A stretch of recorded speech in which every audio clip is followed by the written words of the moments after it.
Current lightweight champion Islam Makhachev is going to move up to the welterweight division to face Jack Della Maddalena. He's so hard to beat. He's so good. He's a monster. When he gets guys on the ground, he just crushes them. And you could argue that he is dealing with a deeper talent pool. Della versus Islam. How are we feeling about that?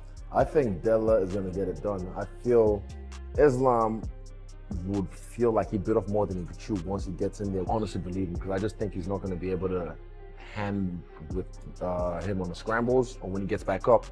When he does that, I really think he's going to get him.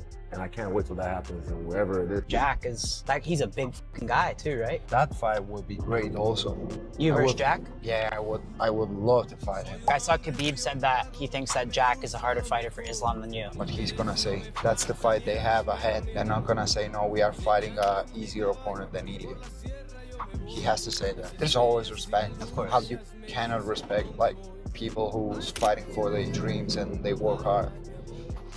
But another thing is that when it comes to the competition, me against you, I'm always gonna choose myself. The highly anticipated clash between Islam Makhachev versus Jack Della Maddalena is going to happen at UFC 322 main event as the fight card is leaked. Islam can't wait to get his second belt, while JDM knows he has to push his limits to retain the welterweight title. Despite a lot of hype behind Islam's grappling and submission skills, Jack Della Maddalena is still confident about his victory. Jack breaks down why he sees Islam Makhachev as an easy target, calling him too small to survive in a fight against him. Confident in his size, power, and finishing ability, JDM dismissed any concerns about Islam's skill set and warned that if they share the cage, he plans to overwhelm him without hesitation. Your first defense is most likely against pound-for-pound #1 in the world, the lightweight champion Islam Makhachev. Talk me through about that particular matchup and what you think and how excited you are to prove yourself yet again. Yeah, it's the dream first title defense, pound-for-pound #1. Get him back for Volk. We saw what Volk did to him. I'm gonna get him. He's too little. I'm gonna get him. On the other hand, Islam Makhachev also admitted that Jack Della Maddalena could be a serious challenge. He was impressed by Jack's performance against Belal Muhammad and noted how much his wrestling has developed since joining the UFC. While he gave Jack credit as a well-rounded and dangerous fighter, Islam made it clear he's confident the fight won't last long and expects to prove who the best in the world really is. Do you think he's going to be a hard fight for you? I know he said he wants to get one back for Alexander Volkanovski here. Yeah, it's gonna be a hard fight. Honestly, it's gonna be. I saw his fight against Bilal. He's good, man. He is good. When he beginning fighting in UFC, he had problem with the wrestling, but now he's improved because I see he training a lot with the wrestlers, with the grapplers, and that's why he's a champion right now, and he's good everywhere. But we will see who is the best fighter in the world. Yeah, very soon. Yeah. And it's going very quick. Meanwhile, just a few months are left in this high-stake encounter, and Islam Makhachev revealed that gaining weight has been tougher than expected, since he spent years cutting for lightweight. Despite lifting heavier and following a strict plan, he's only added around 2 kilograms. He explained he's not interested in bulking up through food alone. His focus is on building solid muscle through training and staying strong the right way.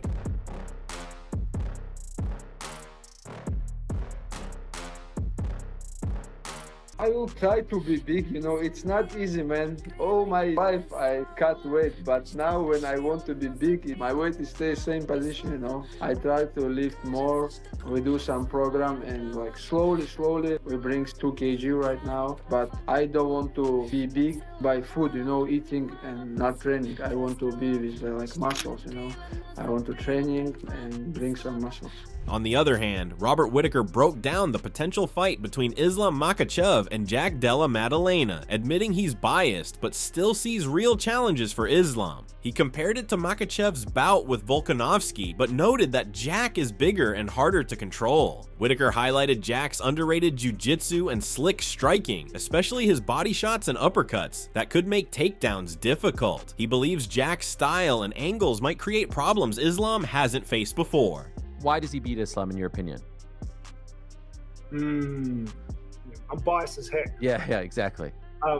So I can see the fight playing out very much like it did with Volk. okay? But Jack's bigger. Jack's a little, he's a little bigger. He's got a different frame. He's a hard dude to try and hold down. And I think his jiu-jitsu is very underrated. He has good jiu-jitsu, which means it won't be free. The takedowns won't be free. Being on top of him won't be free. Not to mention, Jack has really good hands, and if he can keep it into that mid-range, into that distance that he likes, make it awkward. He's very good at not only punching straight lines, but punching up. So his hooks, his uppercuts, he mixes it really well. He works the body, which makes it harder to shoot on. You know, I think there's enough angles there to give Islam trouble. Dustin Poirier explained why he thinks Islam Makhachev is physically made for welterweight, calling him a naturally big fighter who could thrive in the higher division. He's curious to see how Islam matches up with someone like Jack Della Maddalena, and believes the early exchanges, especially Jack's response to the takedowns, will set the tone for that fight. Speaking of Islam, what's your thoughts on him moving up to welterweight? He's a big guy. I think he's going to fill into that weight. He's a really big 155er. So I think his lifestyle outside of training camp is going to be a little more comfortable, and he'll fill into that weight class no problem. He could be champion there for sure. How do you think he does against JDM? I think the beginning of the fight is going to tell the story, like how well JDM does at getting up, how well JDM does at keeping Islam off of his feet, off of his legs, off of the cage. It's tough to call that because JDM's a big guy, athletic. I'm excited about that. A lot of fun fights in the future. However, Luke Rockhold is focused on the physical and stylistic shift awaiting Islam Makhachev as he moved up in weight to face Jack Della Maddalena. Rather than diving into breakdowns, he talked about how size and timing could play a bigger role than most expect. He pointed out that while Islam's grappling is elite, Jack's ability to manage range and stay calm under pressure might force Islam into deeper waters. What intrigued Rockhold most wasn't just the matchup, but how Islam's body and rhythm would adjust at 170 against a striker with Jack's composure. Do you see him beating JDM to win that welterweight title? That's a tough fight. That's a very tough fight. It's going to be interesting. You know, I think those are my three favorite fighters in the UFC right now. We go Islam, Topuria, and JDM. JDM's he's fun to watch. So, I mean, that's going to be a great fight. You know, he's no slouch at wrestling, but you have a guy that's wrestled his whole life and grappled his whole life versus JDM, who's kind of like, he's secondary on that, but, you know, you never know. He's a bigger guy. So, you know, we'll see how Islam, how he bulks up and how he looks. He looks a lot bigger than what I remember. I used to train with him forever. So, I mean, he's definitely grown, and, you know, we'll see how he carries the weight. Max Holloway also shared his thoughts on Islam Makhachev's move to welterweight, saying he respects Islam's all-around game, but doesn't think fans should count Jack Della Maddalena out. He believes Islam will hold his own in the new division, but sees Jack as a dark horse who could pull off a surprise if the two end up fighting later this year. I just wanted to get your thoughts on Islam moving up to welterweight. And how do you think he's going to do out there? I think he'd be fine, man. I think he'd be good, you know, but people be sleeping on Jack, you know what I mean? And I think Jack is one of the best fighters in the world right now, and I think people is going to find out when that match happens. I don't know. I'm hearing rumors maybe October.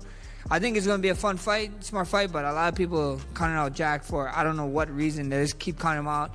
Kind of reminds me of when I was like coming up and counting me out about certain fights. So, I mean, he is, you know, he's the number 2 pound for pound in the world right now, but he's the number 2 pound for pound in the world for a reason, so you got to respect that. But, you know, don't sleep on Jack. I think it's going to be a tough and fun fight. UFC legend Daniel Cormier also broke down the matchup between Islam Makhachev and Jack Della Maddalena, highlighting how Jack's early striking pressure could be a factor, but only if he stays off the cage. He noted Islam's style isn't traditional, using trips, foot sweeps, and control to shut opponents down. While Cormier didn't give a prediction, he made it clear that Jack will be dealing with a very unique kind of pressure. JDM don't wrestle, but he was defending well, and he puts damage on you. Off rip. Starts putting damage on you, and he can box. So how do you see that fight with him and Islam? Does he have the ability to beat a guy like Islam? He'll get takedown attempts coming at him very early. This time. The last fight, he didn't have to deal with that when he was fresh. If Islam can start to pressure him early and take him down early, or even just make him wrestle, he might struggle. I don't know that he's ever felt anything like he's going to feel, because it's not going to be double legs and single leg with Islam.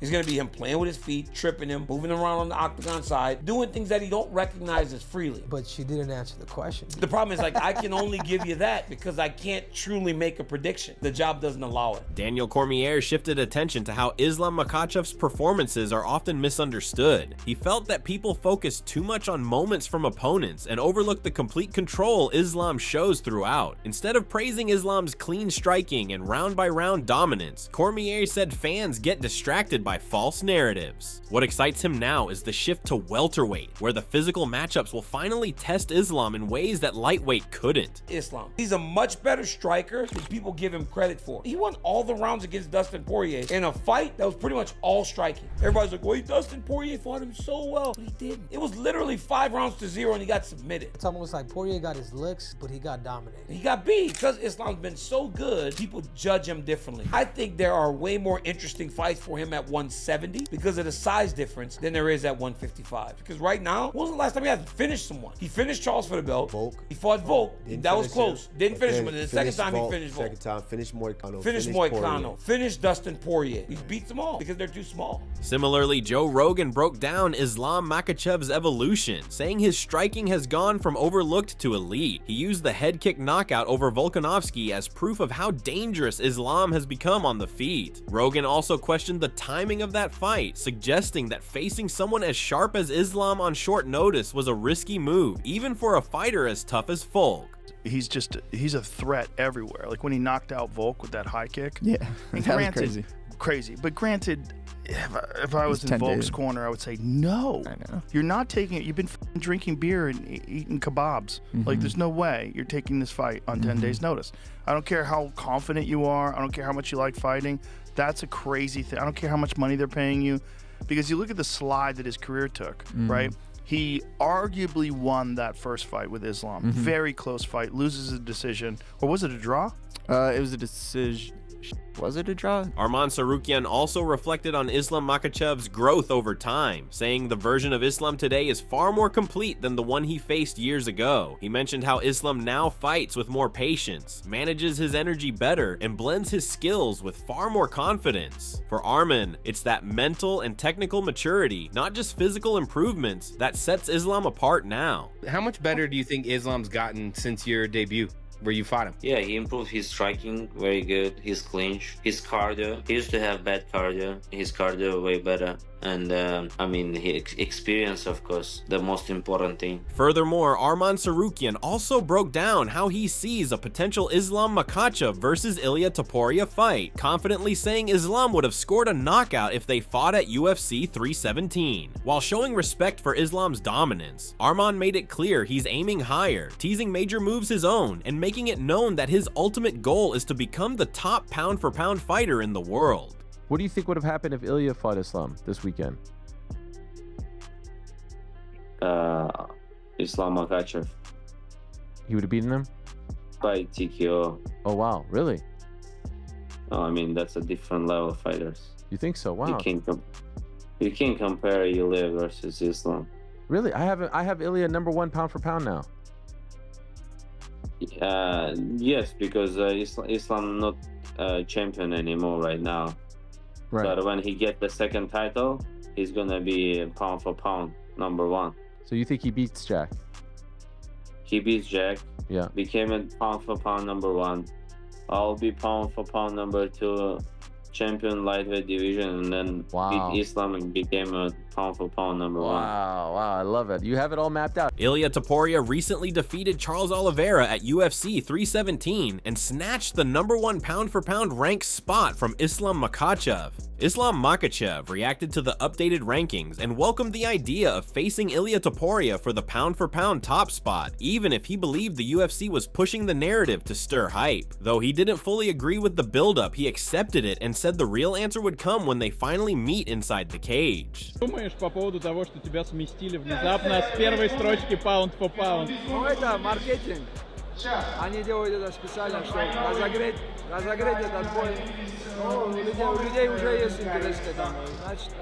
Значит, они делают правильно, и мы будем бороться за первое место в рейтинге. Meanwhile, ILIA Topuria is also not done yet, as he is looking to get his third belt as well. After becoming a champion in 2 divisions, Topuria is confident that he can move up and win a third belt, which will elevate his legacy to the next level.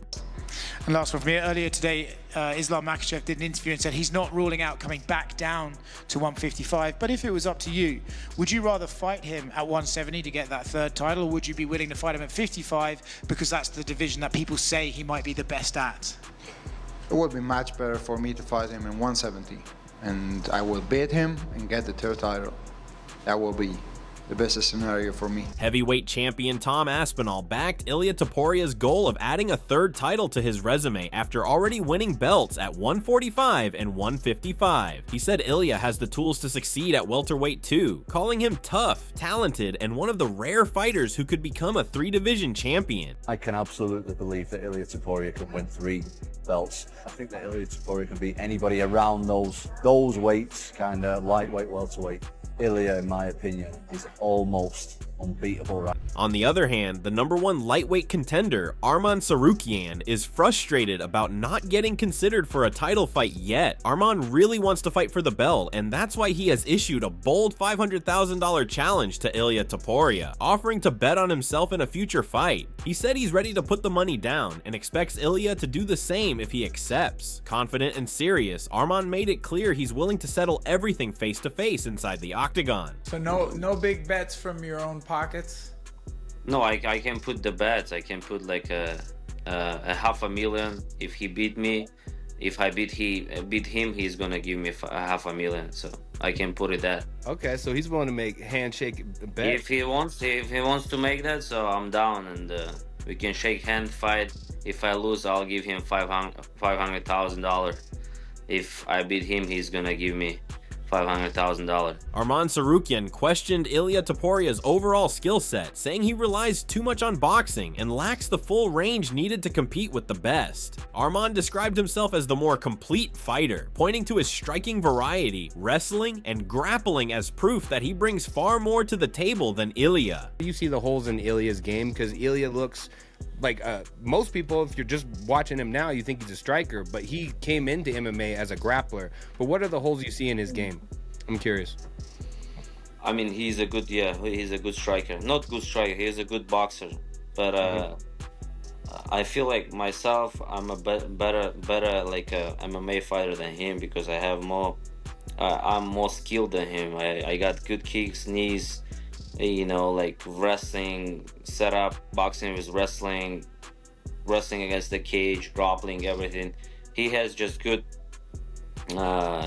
boxing, and that's all. Arman Tsarukyan explained his game plan for fighting ILIA Topuria, saying the smartest path is constant pressure and relentless wrestling. He believes ILIA fades during grappling exchanges and can't keep up in scrambles. Arman made it clear that standing with ILIA is risky, so the focus would be on breaking his rhythm and wearing him down early. I feel like you gotta just keep pressure him, take him down, make him tired, because he gets out so fast with the wrestling. If you're just gonna stay and try to box him, it's not gonna work it, because it's his pace, you know, and you gotta break it, you gotta make him tired. Like if you watch like fights where he wrestled, he got tired and so fast, and that's why we gotta make that scramble. However, ILIA Topuria shut down the idea of facing Arman Tsarukyan for the title, saying Arman hasn't earned the shot and casting doubt on his reliability even to make it to fight night. He firmly stated he had no interest in that matchup and would rather vacate the belt than defend it against Arman. Listen, when you put so much effort in the game and you have a guy in front who you don't know that maybe he could pull out from the fight, that's not something good for us. It's not on my back, bro. I don't care. They're gonna give him a fight before the title shot, because there is no way. I'm the world champion. I'm never gonna give him a chance to fight for the title. I will be like, listen, if that's the case, take my belt. I don't do it. ILIA Topuria believes Arman Tsarukyan hasn't done enough to deserve a title shot right now. He pointed out that Arman was previously offered a title fight but pulled out, and until he picks up another big win, Topuria doesn't see him as part of the championship conversation. One can think of maybe a guy like Arman Tsarukyan. I know we'll focus on Charles Oliveira, and maybe you see a guy like him as a future opponent, maybe the next one after Charles. Arman, he needs to win also a fight. He had his opportunity to fight for the title. He pulled out for, I don't know for what reasons. So he needs to put his name again in the conversation. Former featherweight fighter Marcos D'Amata spoke highly of Arman Tsarukyan, saying he sees him as a real threat to Ilia while giving credit to Ilia's skills and toughness. He argued that Arman's well-rounded game and sharp fight IQ make him a different kind of challenge. He pointed out that Arman came into the UFC known for his grappling, but has since developed dangerous striking, making him more complete than anyone Ilia has faced so far. Because in my opinion, in my heart, I think Arman can make it very hard for Ilia. You know, I think he can beat Ilia. I think he will beat Ilia. You know, oh, you train Arman, of course, yeah. But I believe in Arman. I think he has the ability, the tools, you know, to beat a guy like Ilia. Oh, he's a very heavy-handed guy, unbelievable guy. Ilia is a great champion. All the abilities that Ilia has, he's amazing. He was hired by the UFC because of his grappling, and then all of a sudden he started knocking people out. You know, so no, we respect Ilia's grappling, but I think Arman's a different level. You know, I think Arman has the ability. He's better than Charles. He's better than all these guys that Ilia fought.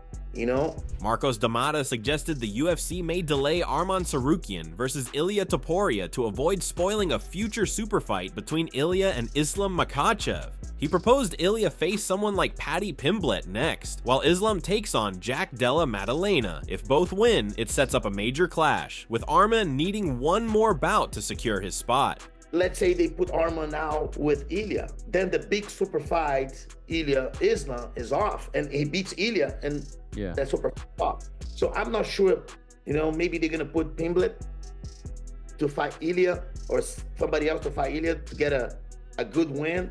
Wait until Islam fights Jack, see what happens. Hopefully they both win. There's your big super fight of the year next year, you know. And in the meantime, Arman needs to fight maybe one more time, you know, to cement himself as the #1 contender. That's what we gotta do. Whatever, you know, we'll do. Arman Tsarukyan also expressed full confidence in a potential fight with ILIA Topuria, saying he has all the tools to shut him down. He believes his grappling and well-rounded skills would completely neutralize Ilia's offense, and made it clear he's ready to silence the hype. I'm curious, tell us more about how you see a matchup with Topuria playing out. I'm just take him down and hold him and just maul him, and I just finish him on the ground, and he's not gonna able to escape from me. The wrestling and the takedowns are the key then. Yeah, and my kicks, my wrestling, my ground and pound, and my strengths. Boxing, he's good on one thing, on the boxing, but me, wrestling, kicks, ground and pound, and like a control time. So the more well-rounded fighter you believe is I mean, yourself. 4 versus 1, who's gonna win? I mean, Sure. if you're not gonna stay on his boxing distance, how he's gonna beat you? I don't know.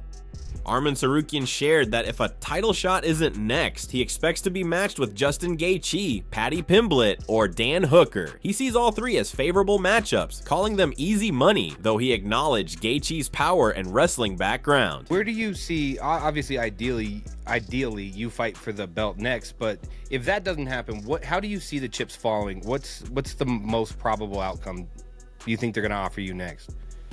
I mean, if it's not title fight, it's probably Gaethje, or Pimblett or Hooker. I don't know. How do you see the fight going with Gaethje? Like, how do you match up against everybody? Yeah, go ahead. With Gaethje, it's a good fight. He's a good striker, but he used to be wrestler, so now he strikes more. But I mean, it's a good fight for me. All of them is good fight for me, so it's easy money. That wraps up today's video. Let us know what you think about this matchup in the comments below, and don't forget to subscribe for more updates on all the biggest UFC showdowns coming your way.